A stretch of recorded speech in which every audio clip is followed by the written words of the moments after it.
आज हम जिस मूवी की कहानी सुनेंगे उसका नाम है टाइलर पेरीज डुप्लिसिटी। ये मूवी 2025 में रिलीज हुई थी। मूवी की शुरुआत में हम मार्ली और फेला नाम की दो लड़कियों को देखते हैं जो अपने दोस्तों के साथ एक्सरसाइज करने जाती है। जब वे सब एक्सरसाइज करके बाहर आते हैं तो कोविन नाम का एक लड़का अक्सर फेला पर टिप्पणियां करता रहता था। इस बार भी वो वही कर रहा था, जिससे फेला को बहुत गुस्सा आया। वहीं मार्ली और फेला एक दूसरे को बहुत पसंद करती थी। फेला का पति, मार्ली का बॉयफ्रेंड और वे सभी लंच के लिए एक साथ मिलते हैं। कोविन एक पुलिस ऑफिसर था और अपने जूनियर्स को ट्रेनिंग भी दिया करता था। फेला एक न्यूज कास्टर थी। आगे दृश्य बदलता है और हम एक बुजुर्ग महिला को देखते हैं जो अपने किचन में काम कर रही थी।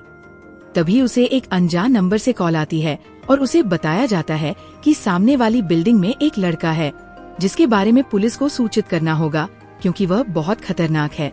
बुजुर्ग महिला ने वही किया जैसा उसे बताया गया था। पुलिस वहां पहुंची और ऑफिसर कोविन ने उस लड़के से कुछ पूछे बिना ही उसे गोलियां मार दी, जिससे वह बेहोश हो गया। वह लड़का फेला का पति था। फेला को ये भयानक खबर स्टूडियो में ही मिली। वह रोती हुई हॉस्पिटल पहुंची, जहां मार्ली और टोनी भी आ चुके थे। फेला रोते हुए कोविन को बातें सुना रही थी। तभी डॉक्टर ने आकर बताया कि फेला का पति मर चुका है। फेला बेहोश हो गई और मार्ली ने उसे बड़ी मुश्किल से संभाला। मार्ली एक वकील थी और उसने टोनी से कहा कि वह इस मामले की तह तक पहुंचकर ही रहेगी। उसने टोनी के साथ बैठकर पूरी घटना के बारे में चर्चा की।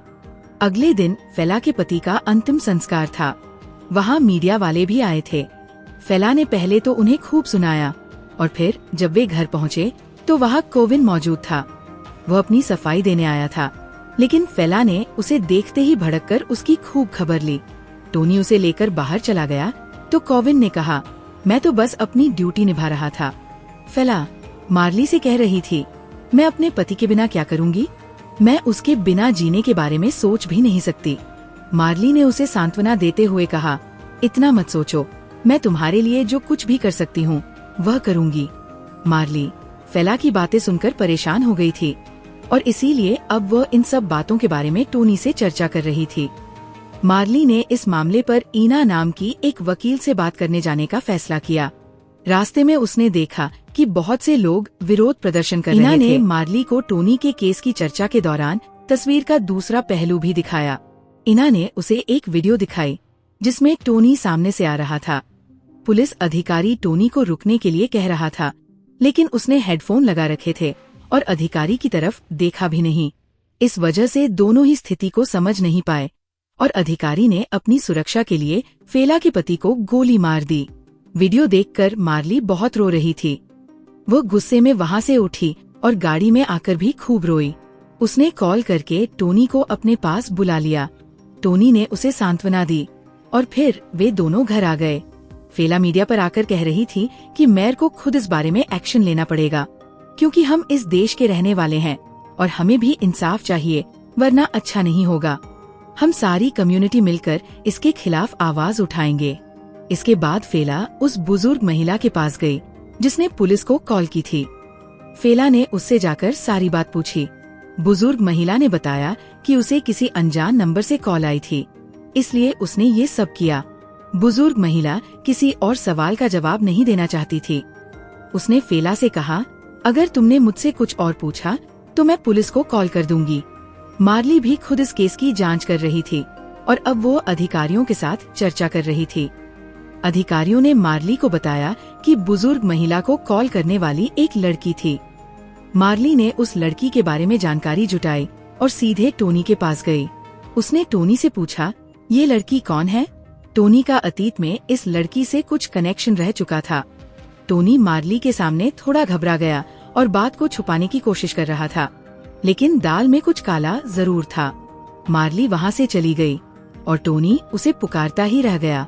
फेला बुजुर्ग महिला के सामने वाले घर गई, जिसके बारे में बुजुर्ग महिला को बताया गया था कि उस घर में रहने वाली महिला को उस लड़के से खतरा है, लेकिन वह महिला तो इस घटना के बारे में कुछ जानती ही नहीं थी।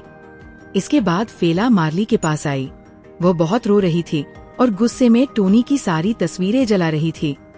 फेला और मार्ली दोनों अकेली रह चुकी थी।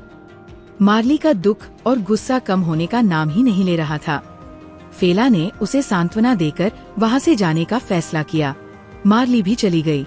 जैसे ही वो अपने घर पहुँची और गाड़ी गैराज में खड़ी की, केलेब नाम का एक लड़का उसके पास आया और बोला, मुझसे डरने की कोई जरूरत नहीं। वह लड़का डरा हुआ था और कह रहा था, मैं उसे मारना नहीं चाहता था। मार्ली ने टोनी को पुकारा।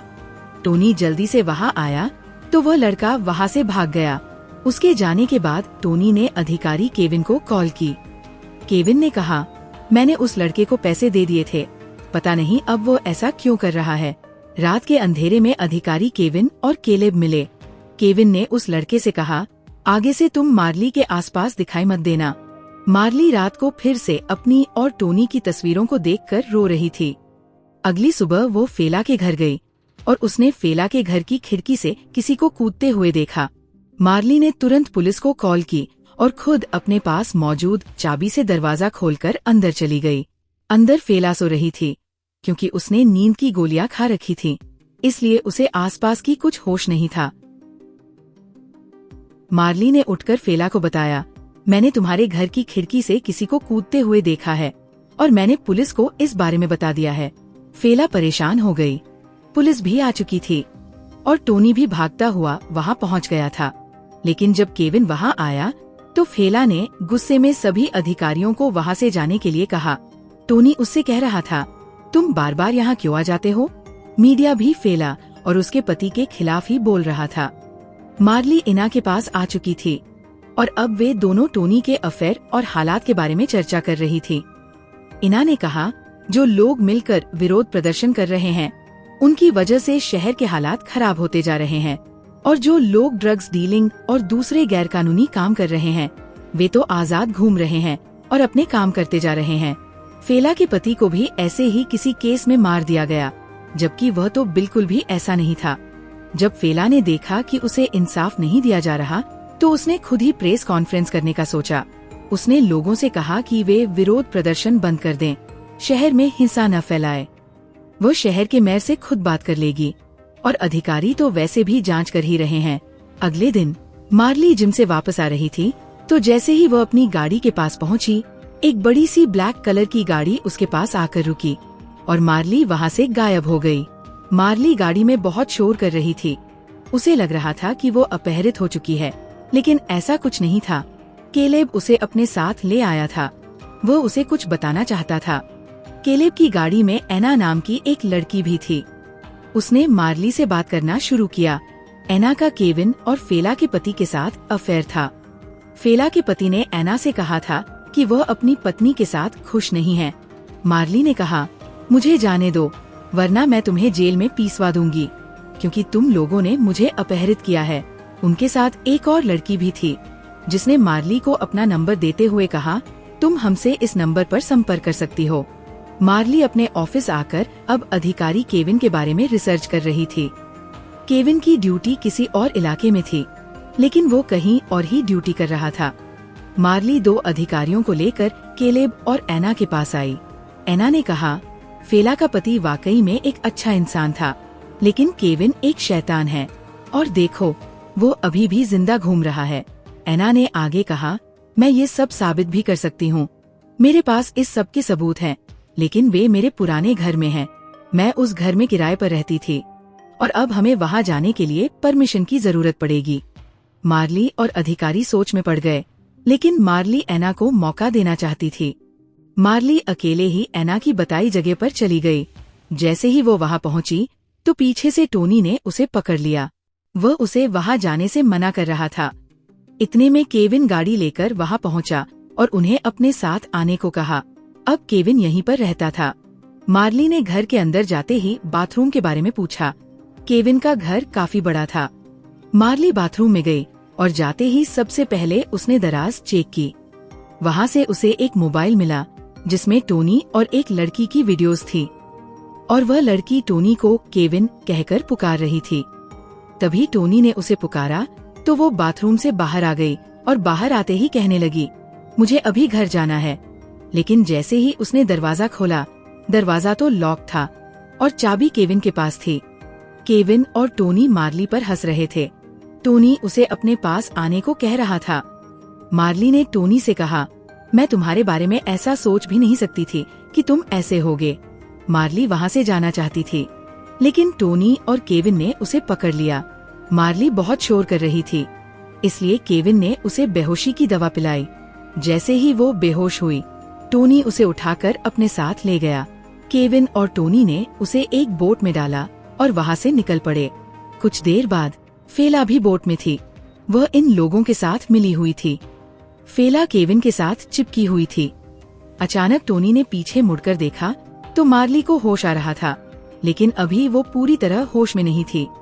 ये तीनों मिलकर उसे फिर से बेहोश करने वाले थे। तभी उन्हें वहाँ एक और बोट दिखाई दी। उसमें एक आदमी था जो उनसे कह रहा था, इस समय समुद्र की तरफ आना मना है, तुम लोग यहाँ क्यों आए हो? केविन ने कहा, हम यहाँ घूमने आए हैं। उस आदमी ने मार्ली के बारे में भी पूछा तो फेला ने बताया, ये थकी हुई है इसलिए आराम कर रही है। ज्यादा सवाल पूछने की वजह से केविन ने उस आदमी को गोली मार दी। इसके बाद केविन ने मार्ली को भी बांधकर समुद्र में फेंक दिया। मार्ली को होश आ चुका था। उसने खुद को आजाद कराया और बोट के नीचे चली गई। केविन, टोनी और फेला उस आदमी की लाश को ऊपर लाने की कोशिश कर रहे थे, जिसे उन्होंने मारकर पानी में फेंक दिया था। तभी मार्ली ने इन तीनों शैतानों को मार डाला। मार्ली तो फेला के लिए लड़ रही थी, लेकिन वो आस्तीन का सांप निकली और उसके बॉयफ्रेंड ने भी उसे धोखा दिया। मार्ली ने इन तीनों के बारे में मीडिया पर भी बता दिया था। यहीं पर इस मूवी का एंड हुआ। अगर आपको ये कहानी पसंद आई हो तो लाइक, शेयर और सब्सक्राइब जरूर करें और घंटी के बटन को दबाना मत भूलिएगा।